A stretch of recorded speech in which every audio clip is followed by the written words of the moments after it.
Good morning everyone. ಇವತ್ತಿನ ಕ್ಲಾಸಲ್ಲಿ ನಾವು ಒಂದು ಮ್ಯಾಥಮೆಟಿಕ್ಸಿನ ಇಂಪಾರ್ಟೆಂಟ್ ಕಾನ್ಸೆಪ್ಟ್ ಬಗ್ಗೆ ಸ್ಟಡಿ ಮಾಡ್ತಾ ಇದ್ದೀವಿ.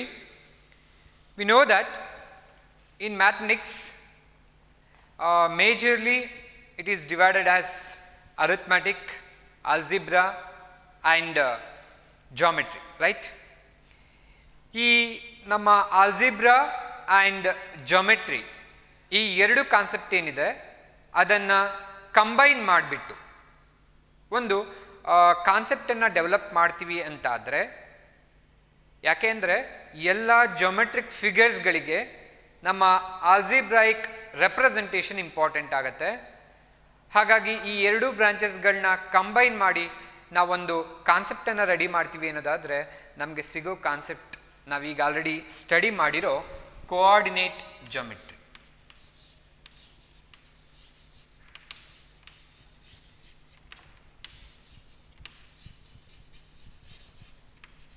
ಕರೆಕ್ಟ್ ಅಲ್ವಾ? ನಮ್ಮ ಕೋಆರ್ಡಿನೇಟ್ ಜಾಮೆಟ್ರಿಯಲ್ಲಿ ನಾವು ಸುಮಾರಷ್ಟು ಕಾನ್ಸೆಪ್ಟ್ ಬಗ್ಗೆ ಸ್ಟಡಿ ಮಾಡ್ಕೊಂಡಿರ್ತೀವಿ. ಅದರಲ್ಲಿ ಮೇಯ್ನ್ ಆಗಿ ನಮಗೆ ತುಂಬ ಇಂಪಾರ್ಟೆಂಟ್ ಆಗಿ ನಮ್ಮ ಪಿ ಯುಗೂ ಬರುವಂತಹ ಕಾನ್ಸೆಪ್ಟ್ ಒಂದ್ರ ಬಗ್ಗೆ ನಾನಿವತ್ತು ಡಿಸ್ಕಷನ್ ಮಾಡಲಿಕ್ಕಿದ್ದೀನಿ. ಓಕೆ, ಆ ಕಾನ್ಸೆಪ್ಟ್ ಯಾವುದು? ಅದಕ್ಕೆ ಹೋಗೋಕ್ಕಿಂತ ಮೊದಲು ಕೋಆರ್ಡಿನೇಟ್ ಜಾಮೆಟ್ರಿನಲ್ಲಿ ನಾವೇನೆಲ್ಲ ಓದ್ಕೊಂಡಿದ್ದೀವಿ ಅಂತ ಬಂದರೆ ನೋಡಿ, ನಮ್ಮ ಕೋಆರ್ಡಿನೇಟ್ ಜಾಮೆಟ್ರಿಯಲ್ಲಿ ಈ ಜಾಮೆಟ್ರಿಕಲ್ ಫಿಗರ್ಸ್ ಬಗ್ಗೆ ನೋಡಿ, ಇದನ್ನು ನಾವೇನಂತ ಕರಿತೀವಿ? ಪಾಯಿಂಟ್ ಅಂತ ಕರಿತೀವಿ. ಕರೆಕ್ಟ್ ಅಲ್ವಾ? ಒಂದು ಪಾಯಿಂಟ್, ಈ ಒಂದು ಪಾಯಿಂಟ್ ಏನಿದೆ, ಈ ಪಾಯಿಂಟ್ ನಮ್ಮ ಎಲ್ಲ ಜಾಮೆಟ್ರಿಕಲ್ ಫಿಗರ್ಸಿಗೆ ಇರುವಂತಹ base.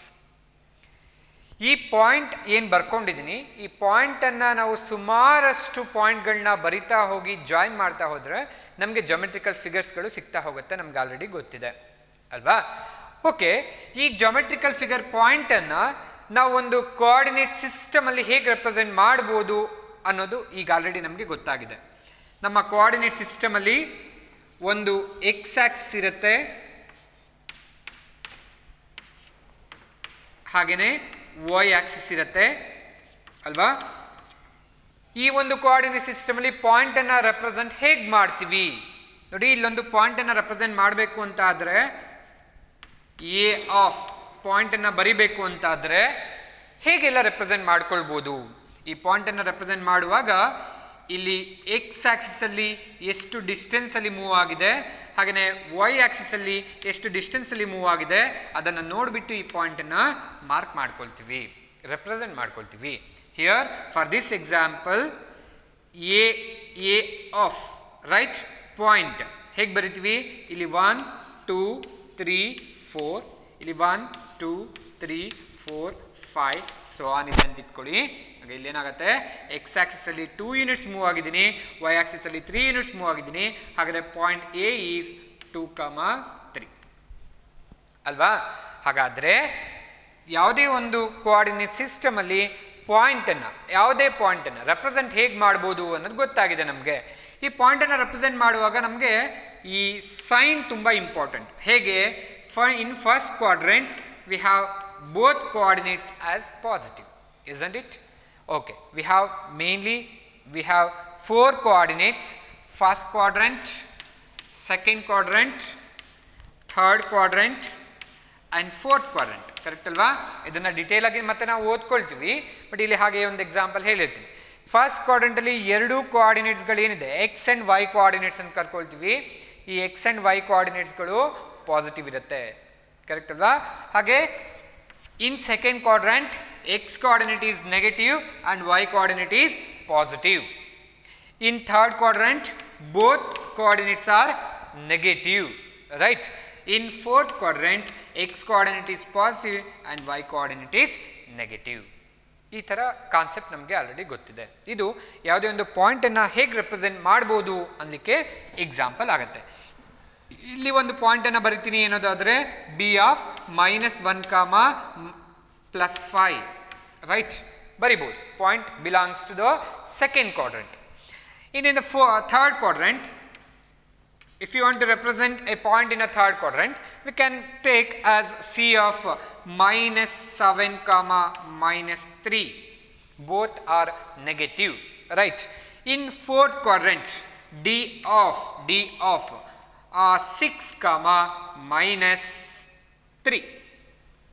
Clearly that point belongs to the fourth quadrant. Correct ಅಲ್ವಾ? ಈ ಥರ ಪಾಯಿಂಟ್ಗಳನ್ನು ಹೇಗೆ ರೆಪ್ರೆಸೆಂಟ್ ಮಾಡ್ಬೋದು ಅನ್ನೋದು ಗೊತ್ತಾಗಿದೆ.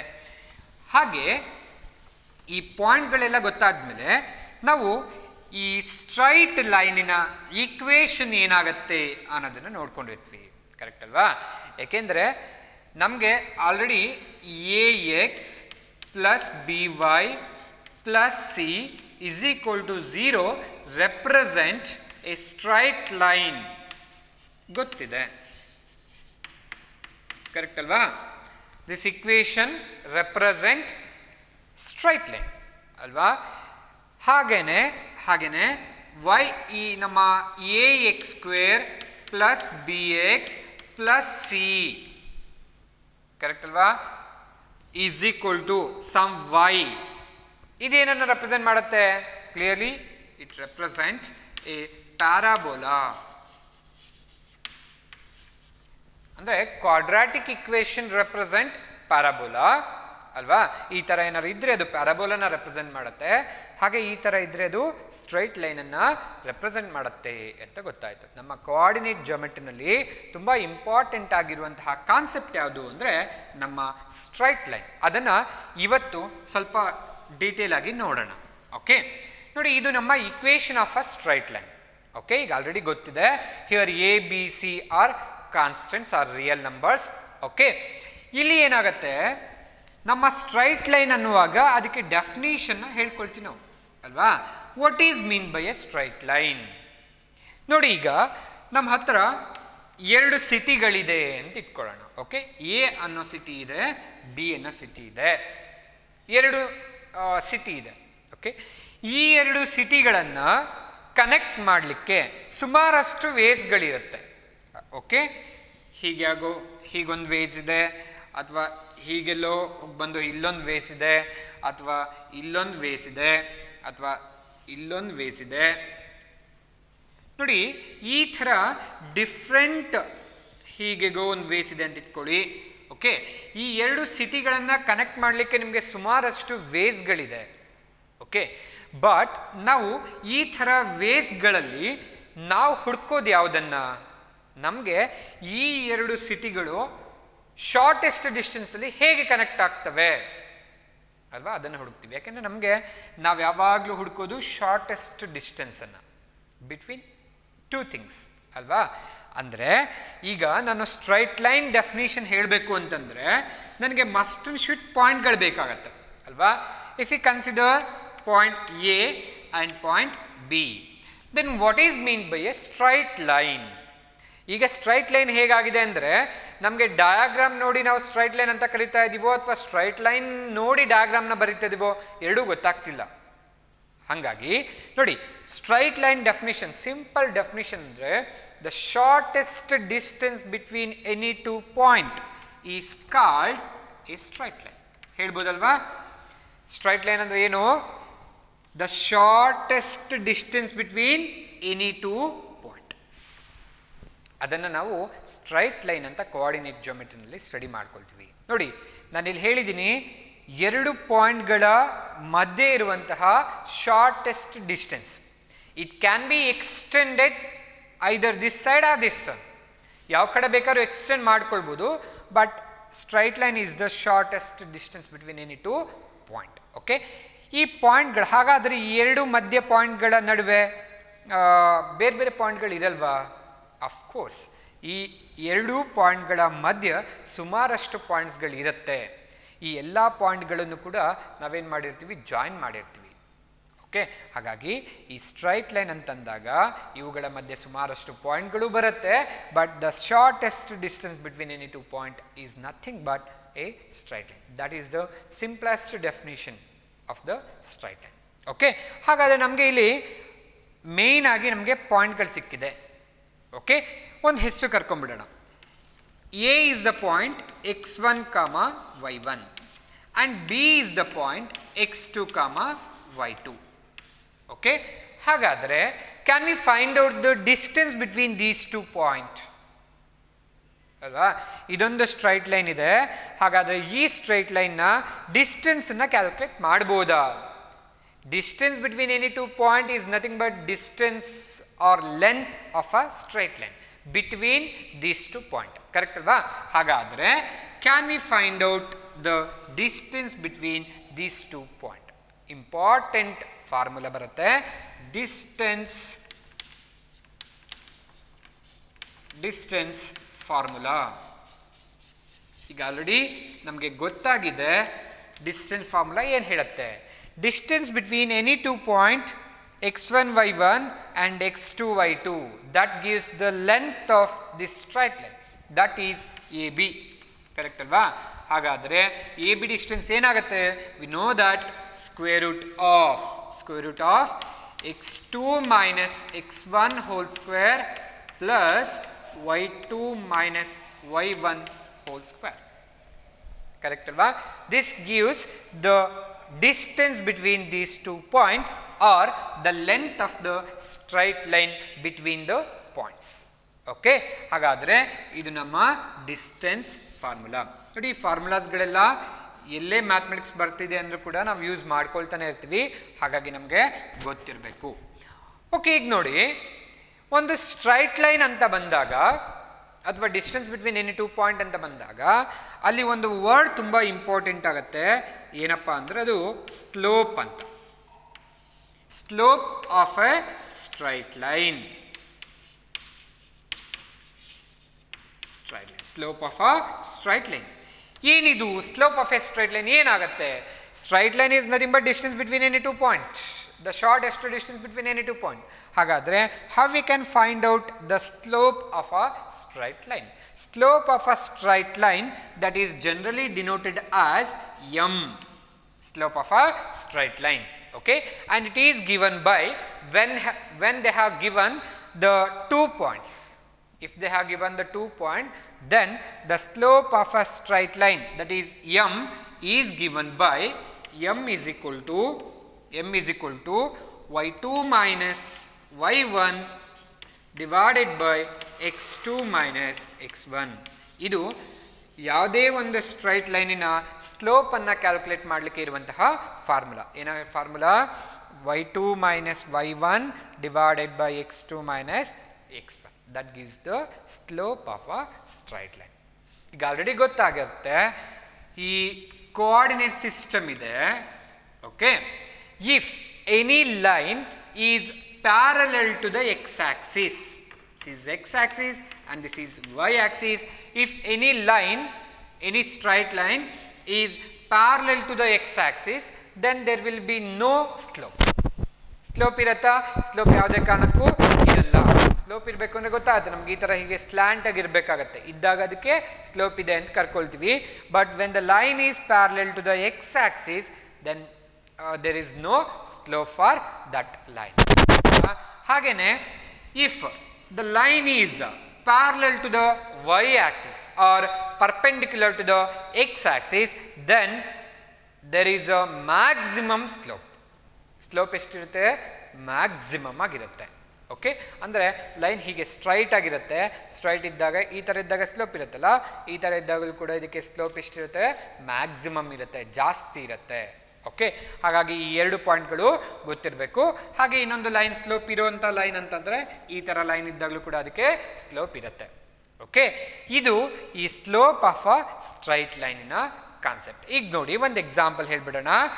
If the point A is 2,5 and the point B is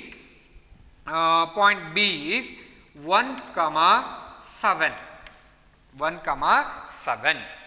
Then find the slope of a line. Here x1 y1 is 2 and 5, right?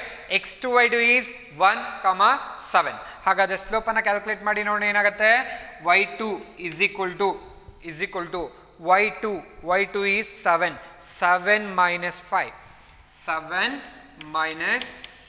whole divided by x2 minus x1, that is 1 minus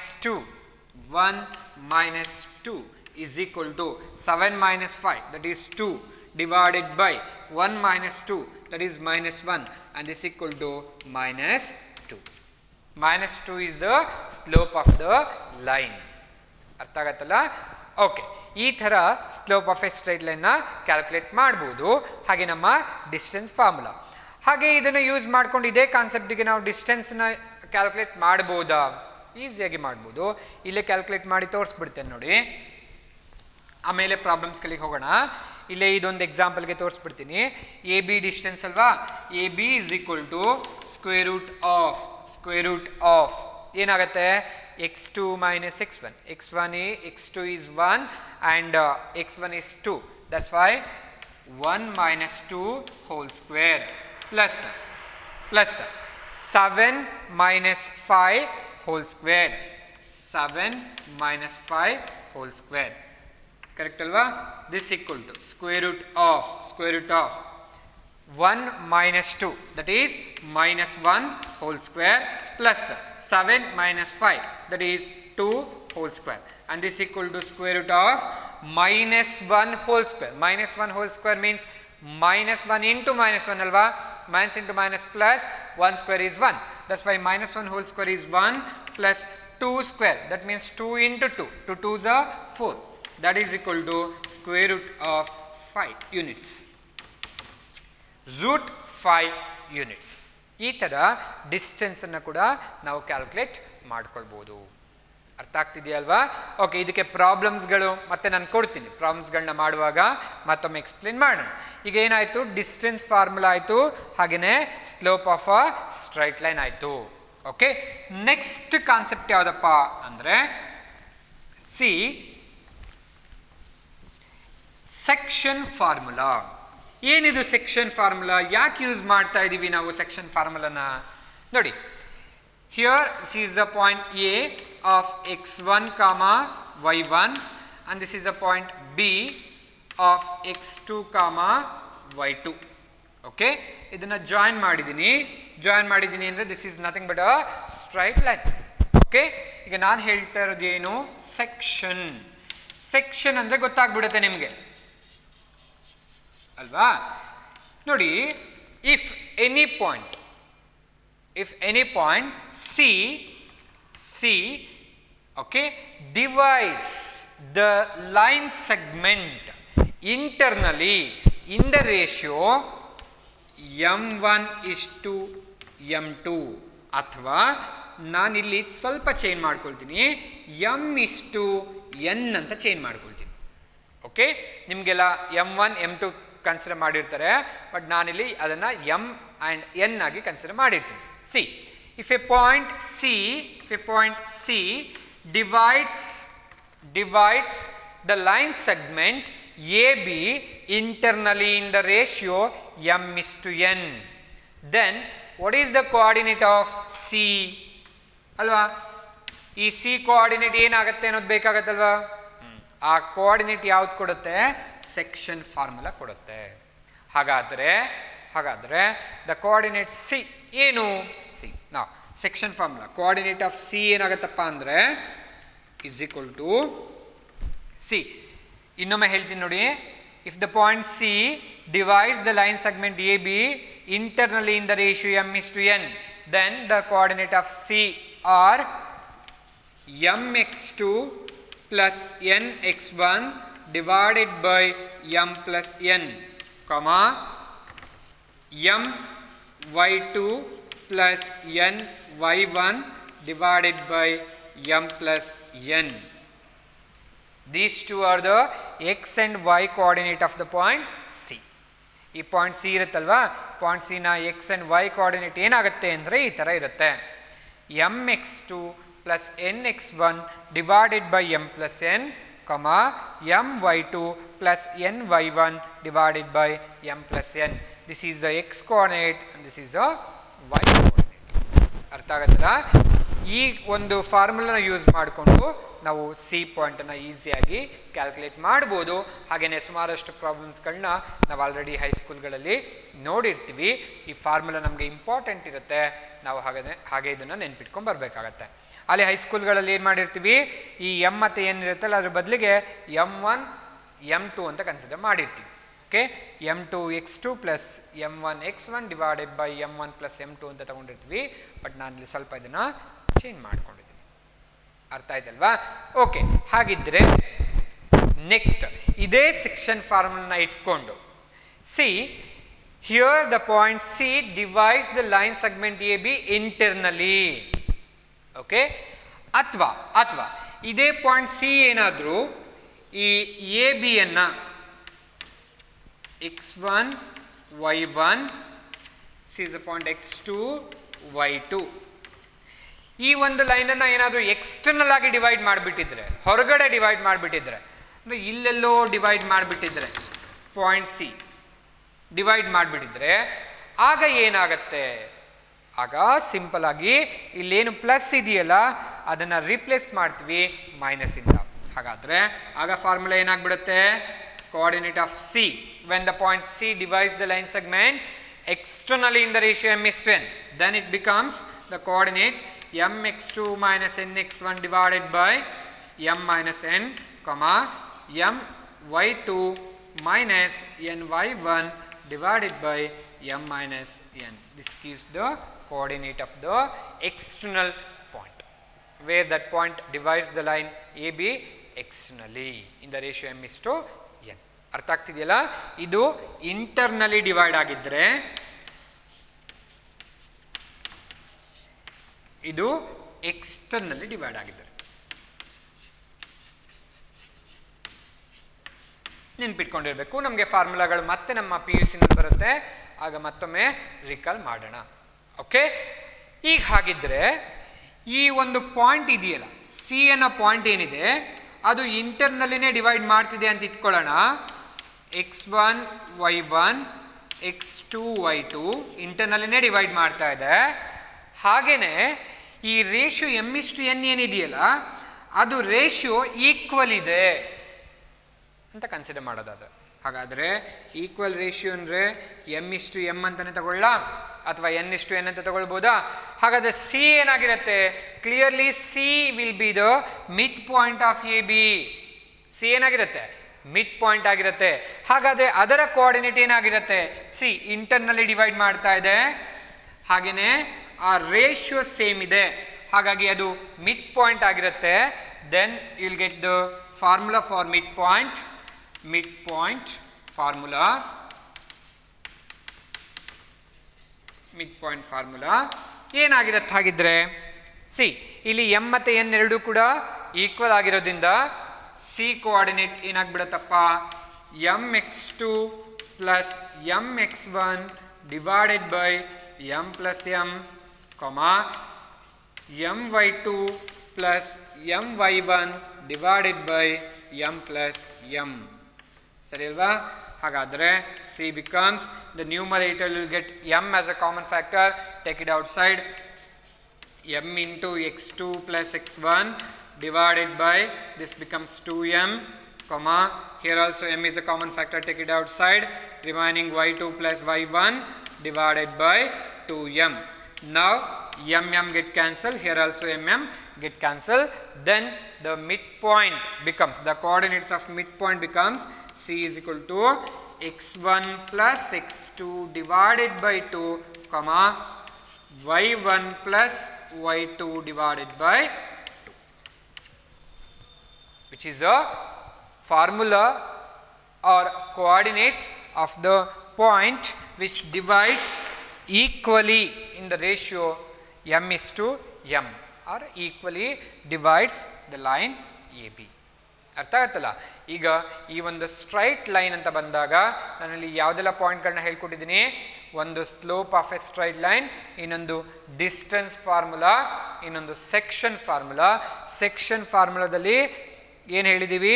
ಇಂಟರ್ನಲ್ಲಿ divide ಆಗಿದ್ದರೆ ಹೇಗೆ, ಎಕ್ಸ್ಟರ್ನಲ್ಲಿ divide ಆಗಿದ್ದರೆ ಹೇಗೆ, ಹಾಗೆಯೇ mid point formula ಏನಾಗುತ್ತೆ ಅಂತ ಹೇಳ್ಕೊಟ್ಟಿದ್ದೀನಿ.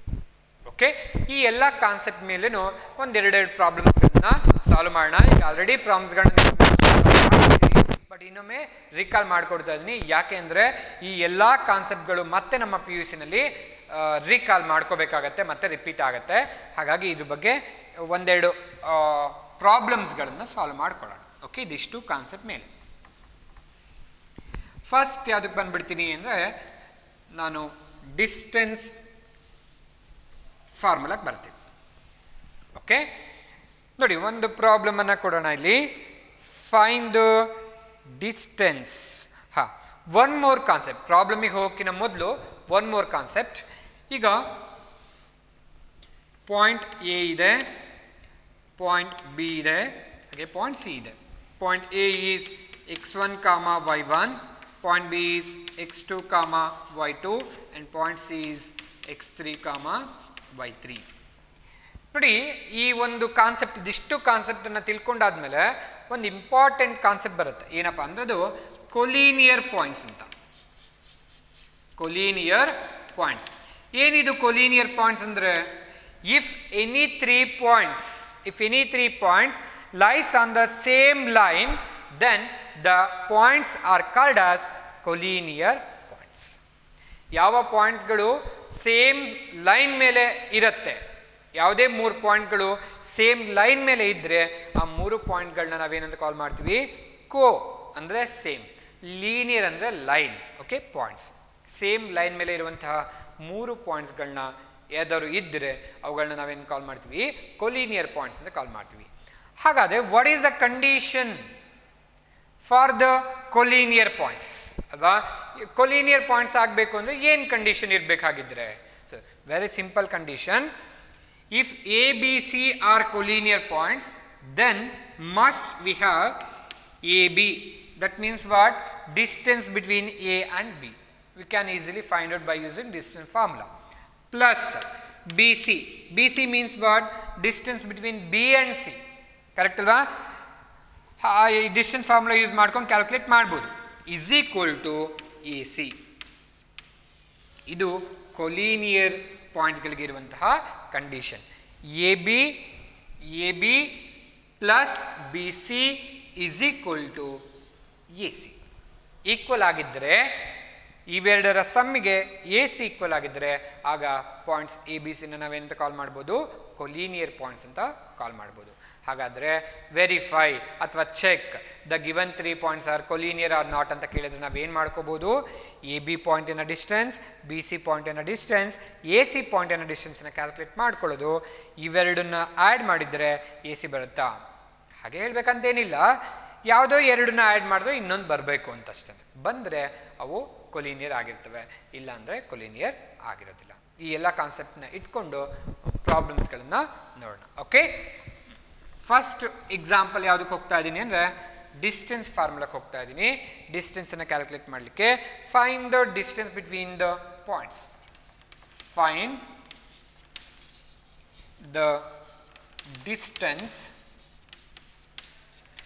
Between the points. First one 2, 3 and 4, 1. Okay, ನೋಡೋಣ ಏನಾಗುತ್ತೆ. ಡಿಸ್ಟೆನ್ಸನ್ನು calculate ಮಾಡ್ಬೋದು ಹೇಗೆ? ನೋಡಿ, V know that distance formula, distance ಅಲ್ವಾ? ಏನಾಗುತ್ತೆ ಡಿಸ್ಟೆನ್ಸ್? ಇದನ್ನು ಎ ಅಂತ ಕರ್ಕೊಳ್ತೀನಿ, ಇದನ್ನು ಬಿ ಅಂತ ಕರ್ಕೊಳ್ತೀನಿ. Distance between A B is given by formula square root of x2 minus x1 whole square plus y2 minus y1 whole square. Correct alva? Therefore AB is equal to, here x1 y1, here x1 is 2 and y1 is 3, x2 is 4 and y2 is 1. Formula apply ಮಾಡ್ಕೊಳ್ಳಿ. Square root of x2 minus x1, that is 4 minus 2 whole square plus y2 minus y1, 1 minus 3, 1 minus 3 whole square. This is equal to square root of 4 minus 2 is 2 whole square plus minus 2 whole square. That is equal to square root of 2 square, that is 2 into 2, that is 4 plus minus 2 whole square. Minus square ಮಾಡಿಕೊಂಡ್ರೆ plus ಆಗುತ್ತೆ, 2 square ಮಾಡಿದ್ರೆ 4 ಆಗುತ್ತೆ, that is 4. That is equal to square root of 8. Square root of 8. ಅಥವಾ ಇದನ್ನು ನಾವು ಹೇಗೆ ಬರಿಬೋದು? Square root of 8 can be written as 4 into 2 ಅಲ್ವಾ? 4ಗೆ ರೂಟ್ ತೆಗೆದ್ರೆ ಹೊರಗಡೆ ಬರುತ್ತೆ 2 ಆಗುತ್ತೆ 2√2 ಯೂನಿಟ್ಸ್ ಅಂದರೆ √8 ಮೀನ್ಸ್ 2√2 ಈ ಥರ ಕೂಡ ಬರ್ಕೋಬೋದು. ಅರ್ಥ ಆಯ್ತಲ್ಲ? ಒನ್ಸ್ ಹಾಗೆ ನೋಡ್ಕೊಳ್ಳಿ. ನೆಕ್ಸ್ಟ್ ಕ್ವಶನ್ಗೆ ಹೋಗ್ತೀನಿ ನಾನು. ಇದೆರಡೆರಡು ಪ್ರಾಬ್ಲಮನ್ನು ನೋಡೋಣ ಮತ್ತೆ ಹಾಗೆ ರಿಕಾಲ್ ಮಾಡೋದಷ್ಟೇ. Find the distance between the points -5, -7 and -3, -1,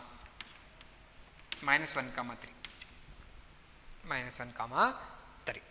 Let it be this as A and this as B. Okay. Now the distance formula, that is square root of x2 minus x1 whole square plus y2 minus y1 whole square. Okay, ಏನಾಗತ್ತೆ ಹಾಗಿದ್ರೆ? Here this one is x1 y1 and this one is x2 y2. Apply ಮಾಡ್ಕೊ. ಏನಾಗಿತ್ತು? square root of x2 minus x1, that is -1 minus of minus, that is plus 5 whole square plus y2 minus y1 3 minus 7 whole square is equal to square root of -1 plus 5, that is 4 square plus -4 square, that is equal to square root of, this becomes 16 and this becomes -4 whole square is also 16, that is square root of 32 and this equal to can be written as 16 into 2, that is equal to 16 ಗೆ root ತೆಗೆದ್ರೆ 4 ಬರುತ್ತೆ into √2, 4√2. ಈ ಥರ distance formula use ಮಾಡಿಕೊಂಡು ಡಿಸ್ಟೆನ್ಸನ್ನು calculate ಮಾಡ್ಕೋಬೋದು. Okay, ತುಂಬ ಕಡೆ ಬರುತ್ತೆ ಡಿಸ್ಟೆನ್ಸ್ ಫಾರ್ಮುಲಾ. ಈ ಫಾರ್ಮುಲಾಗಳು ಗೊತ್ತಿರಬೇಕು. ಓಕೆ, ಹಾಗೆ ನಾವು ಇನ್ನೊಂದು ಕಾನ್ಸೆಪ್ಟ್ ಯಾವುದು, ಸೆಕ್ಷನ್ ಫಾರ್ಮುಲಾಕ್ಕೆ ಹೋಗ್ಬಿಡ್ತೀನಿ ನಾನು. Okay,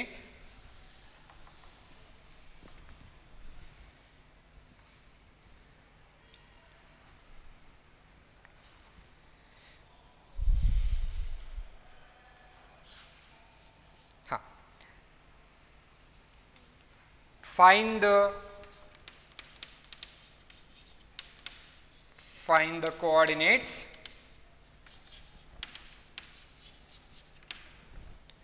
of the point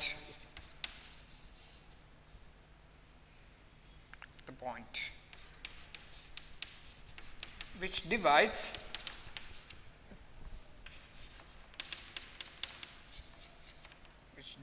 the line segment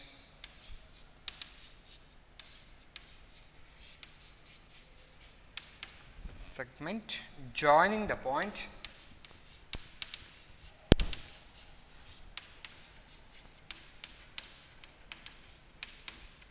joining the point 4, -3 and 8, 5 in the ratio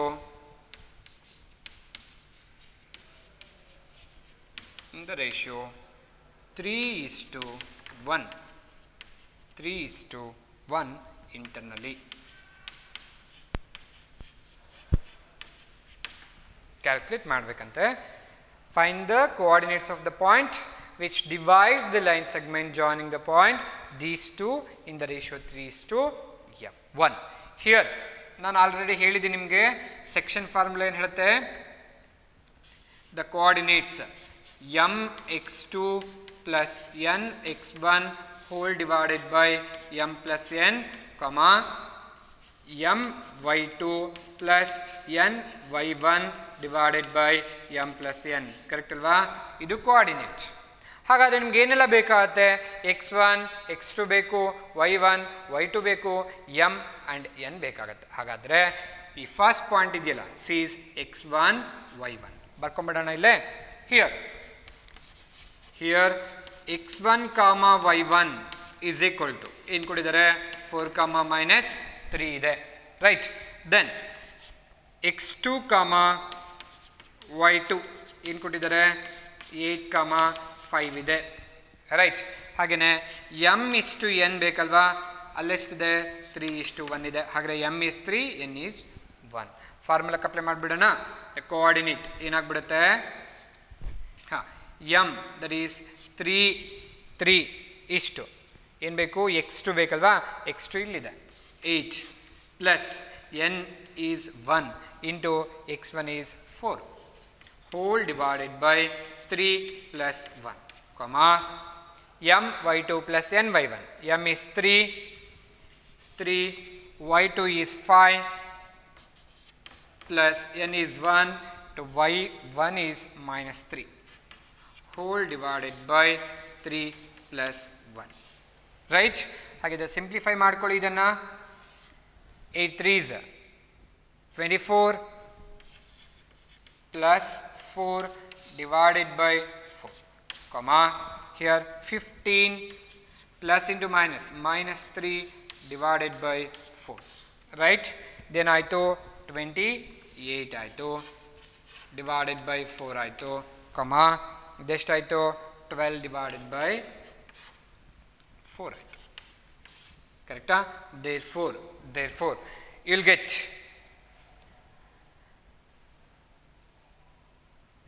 ಎಷ್ಟಾಯಿತು ನೋಡಿ 20 ಎಷ್ಟಾಯಿತು 3 plus 1 ಹಾಂ ಎಷ್ಟಾಯಿತು ನೋಡಿ 7 comma ಎಷ್ಟಾಯಿತು 3 ಸರಿ ಅಲ್ವಾ ಹಾಗಿದ್ದರೆ ನಮ್ಮ ಈ ಕೋಆರ್ಡಿನೇಟ್ ಏನಾಯಿತು coordinate of the point which divides the line segment ಅಂತಿದೆಯಲ್ಲ ಆ ಕೋಆರ್ಡಿನೇಟ್ ಏನಾಗುತ್ತೆ 7 comma 3 ಆಗುತ್ತೆ ಅಂದರೆ X coordinate is 7 and Y coordinate is 3 is it clear ಈ ಥರ ಸೆಕ್ಷನ್ ಫಾರ್ಮುಲನ್ನ ಯೂಸ್ ಮಾಡ್ಕೊಳ್ಬೋದು ಓಕೆ ಹಾಗೆ ನೆಕ್ಸ್ಟ್ ಕ್ವಶನ್ಗೆ ಹೋಗೋಣ ಸೇಮ್ ಟೈಪ್ ಆಫ್ ಕ್ವಶನ್ ಬರೀ ಪಾಯಿಂಟ್ ಮತ್ತು ರೇಷಿಯೋನ ನಾನು ಚೇಂಜ್ ಮಾಡ್ತಾ ಇದ್ದೀನಿ ಓಕೆ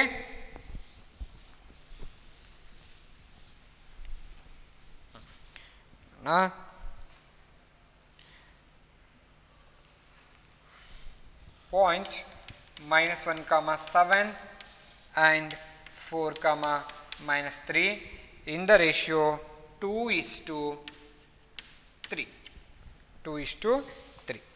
ನೋಡೋಣ ಏನಾಗುತ್ತೆ here they have given x1 y1 that is minus 1 comma 7 x2 y2 4 comma minus 3 ಸರಿ ಅಲ್ವಾ ಹಾಗೆ m is to n that is 2:3 ಹಾಗಾದರೆ ಫಾರ್ಮುಲಕ್ಕೆ ಬನ್ನಿ ಏನು ಹೇಳುತ್ತೆ ಇದು ಎಕ್ಸ್ ಕೋಆರ್ಡಿನೇಟ್ ಇದು ವೈ ಕೋಆರ್ಡಿನೇಟ್ ಕರೆಕ್ಟ್ ಅಲ್ವಾ ಅಂದರೆ ಇದಿಷ್ಟು ಎಕ್ಸ್ ಇದಿಷ್ಟು ವೈ ಏನಾಯಿತು m that is 2 into x2 that is 4 plus 3 ಅಂದರೆ n into x1 that is minus 1 whole divided by m plus n that is 2 plus 3 comma next m y2 plus n y1 that is 2 into minus 3 plus 3 into 7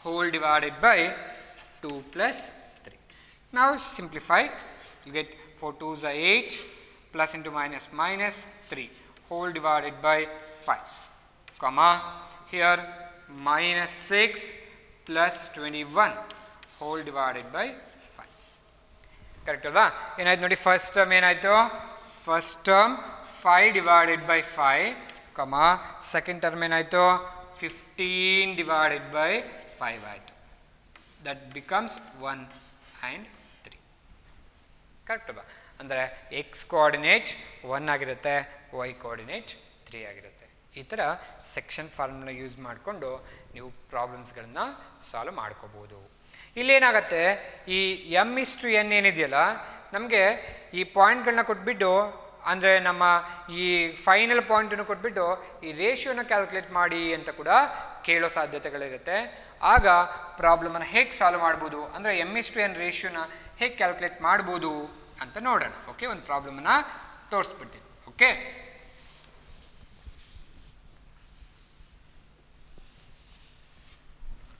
C ಏನು ಕೇಳಿರ್ತಾನೆ ಅಂದರೆ find the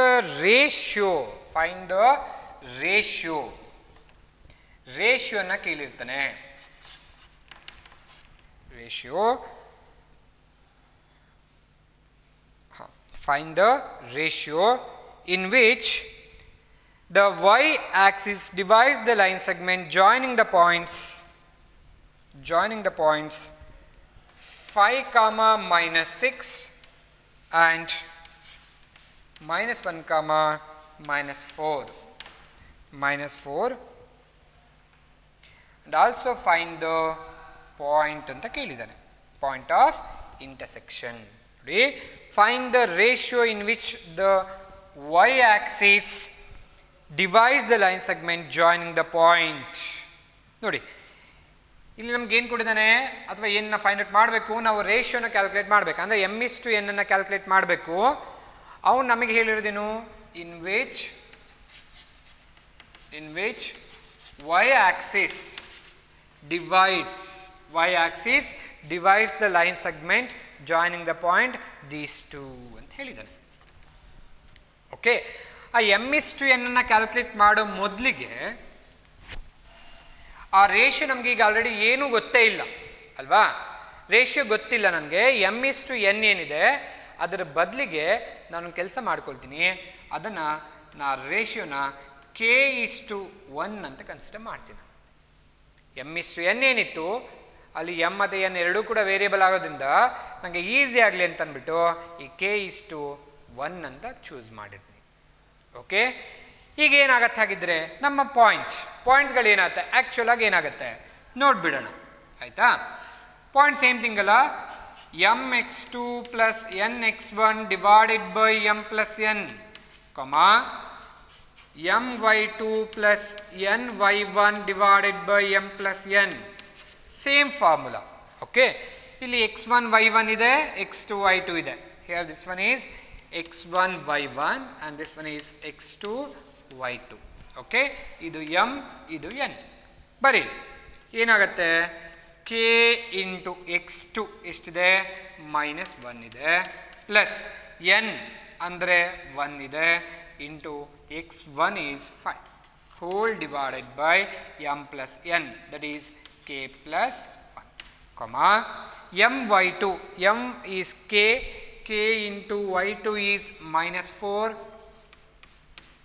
plus n is 1 and y1 is -6, 1 into -6 divided by k plus 1, right.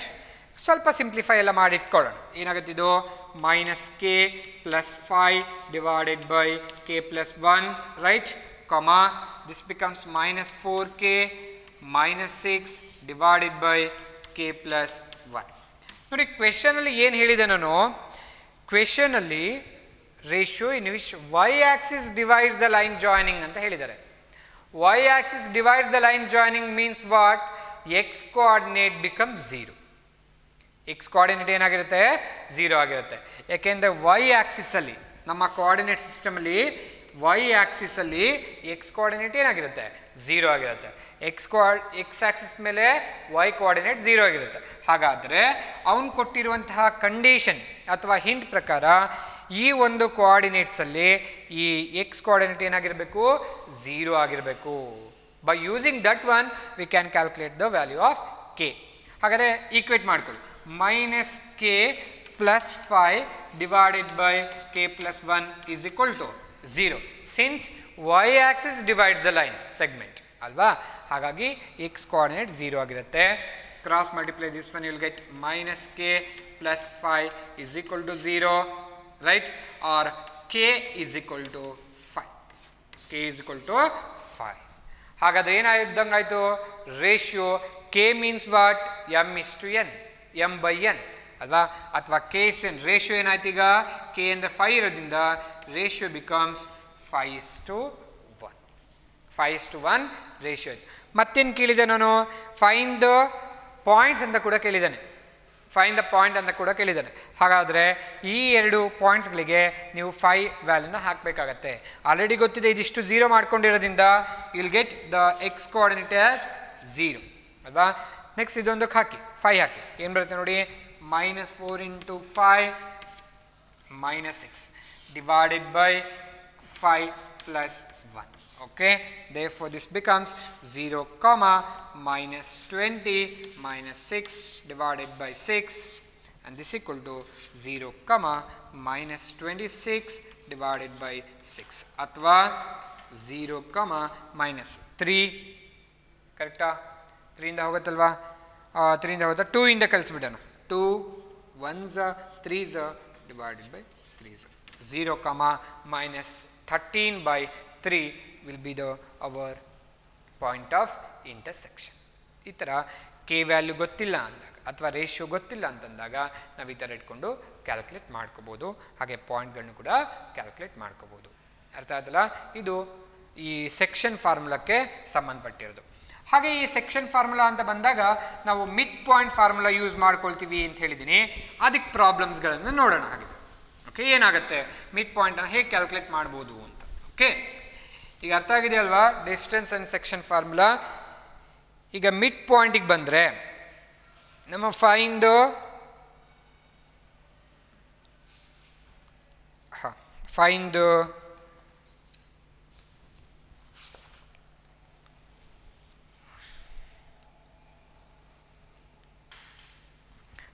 the point of intersection ಅಥವಾ between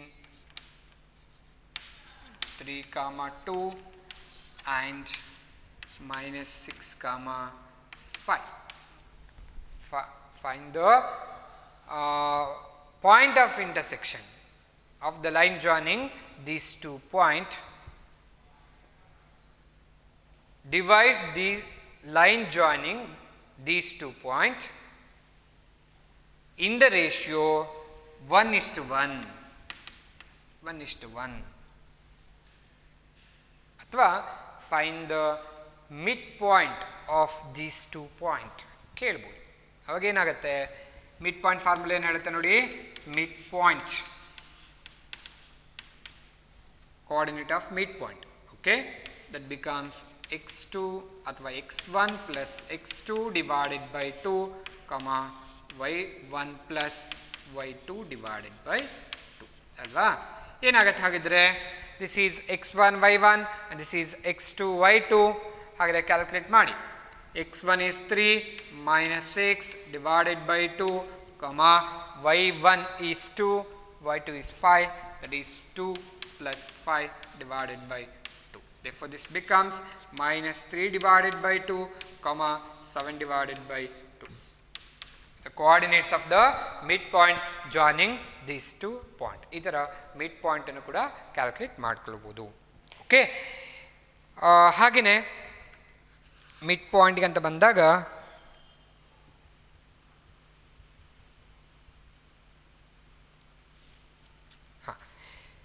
ನೋಡಿ, ಈಗ already ಒಂದು ಕಾನ್ಸೆಪ್ಟನ್ನು ನಾನು ಹೇಳಿದ್ದೀನಿ. Mid point ಆದಮೇಲೆ ಕೊಲೀನಿಯರ್ ಪಾಯಿಂಟ್ಸ್ ಅಂತ ಅಲ್ವಾ. ಕೊಲೀನಿಯರ್ ಪಾಯಿಂಟ್ಸಿಗೆ ಒಂದು ಪ್ರಾಬ್ಲಮನ್ನು ನೋಡೋಣ.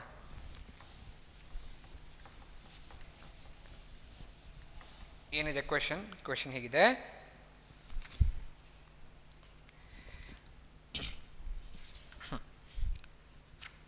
show that the points 3, 1 show that the points 3, 1 6, 4 and 8, 6 are collinear.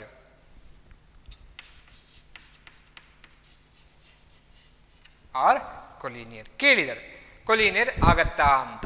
Okay, ನೋಡೋಣ. ಹಾಗಿದ್ರೆ ಕೊಲೀನಿಯರ್ ಆಗತ್ತೋ ಆಗಲ್ವೋ. First let it be. Let this point as A of 3, 1, this point as B of 6, 4 and this point as C of 8, 6. Already ನಾವು ಮಾತಾಡಿದ್ವಿ collinear ಅಂದರೆ ಏನು ಅಲ್ವಾ. Collinear ಆಗಬೇಕು, ಈ 3 ಪಾಯಿಂಟ್ಗಳು ಕೊಲೀನಿಯರ್ ಆಗಬೇಕಂದ್ರೆ AB plus BC is equal to AC ಈ ಥರ ಒಂದು ಕಂಡೀಷನ್ ಸ್ಯಾಟಿಸ್ಫೈ ಆಗಬೇಕು. ಅಂದರೆ ಯಾವುದೇ 2 ಡಿಸ್ಟೆನ್ಸ್ಗಳ ಸಮ್ ಇನ್ನೊಂದಕ್ಕೆ ಈಕ್ವಲ್ ಆಗಿರಬೇಕು.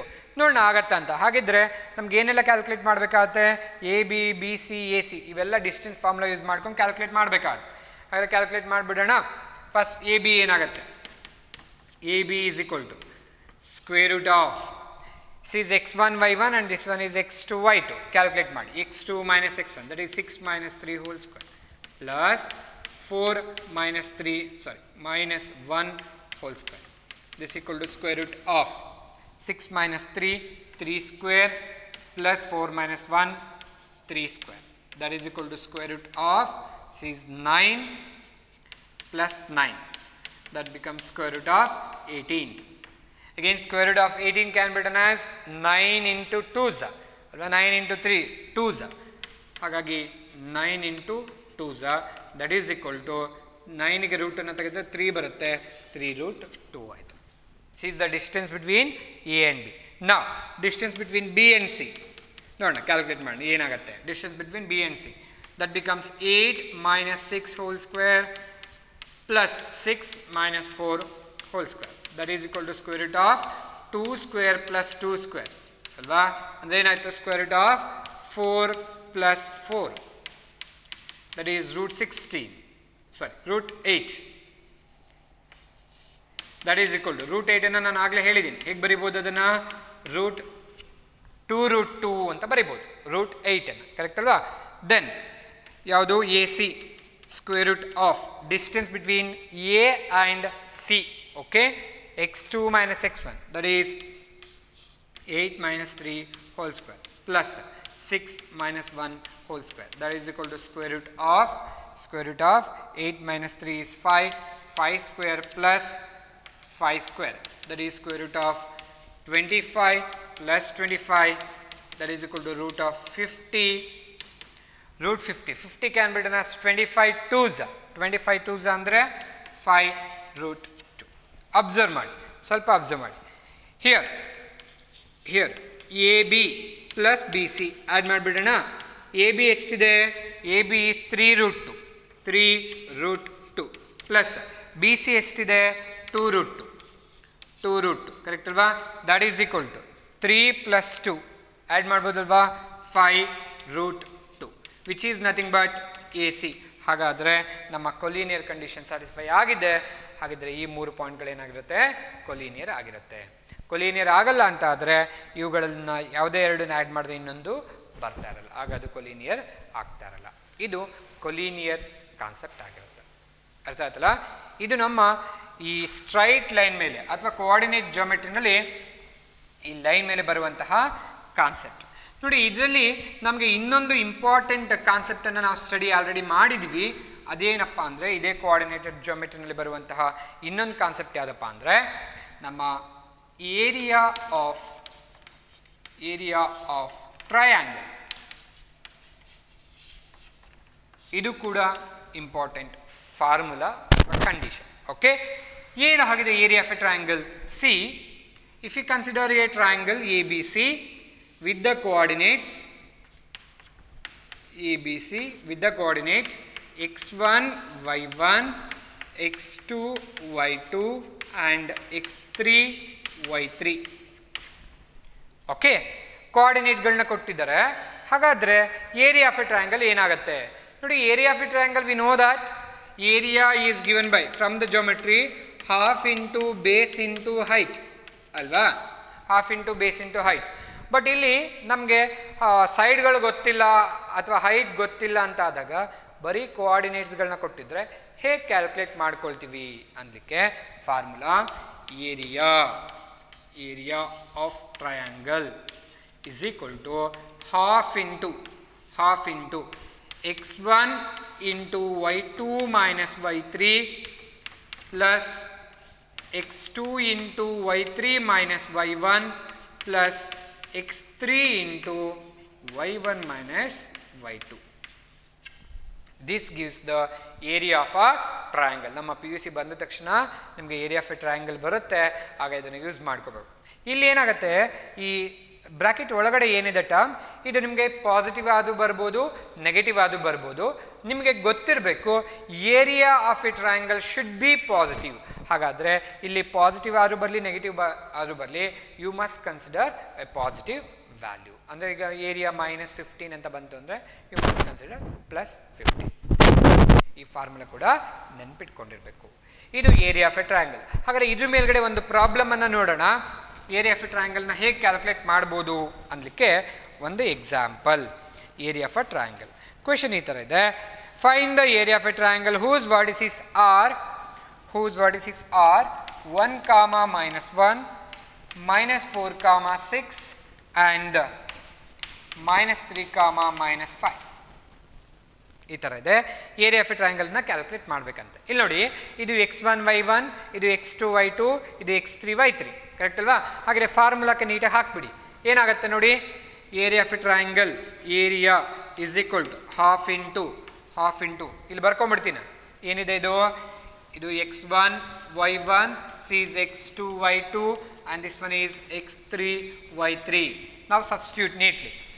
x1 that is 1 into y2 minus y3, y2 minus y3 that is 6 minus of minus alla plus 5. Sarina? Plus sir. x2 is minus 4 into y3 minus y1, y3 is minus 5 minus of minus that is plus 1 plus x3 is minus 3 into y1 minus y2 that is minus 1 minus 6. Okay, this equal to 1 divided by 2 into this becomes 11 into 1 is 11. Then this is minus ಇದೇನಾಯಿತು ನೋಡಿ, -5 plus 1 is -1, ಇದು -4 ಇದೆ, minus into minus plus ಆಯಿತು, +4 ಆಯಿತು. Then ಇಲ್ಲಿ ಬಂದರೆ -7 minus into minus plus 7 3s +21. ಓಕೆ, this equal to half into 15, correct ಅಲ್ಲ? 15 +1 16 +20 that is 36. 25 plus 11 that is 36. Ones are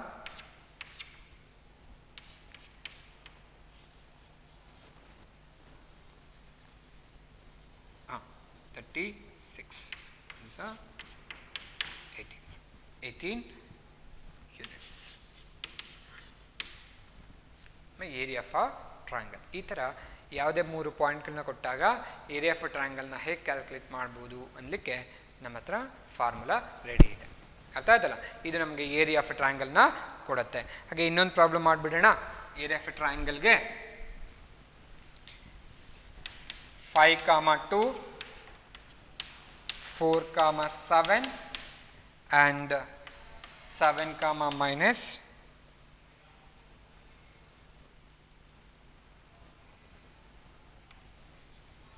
7, minus 4.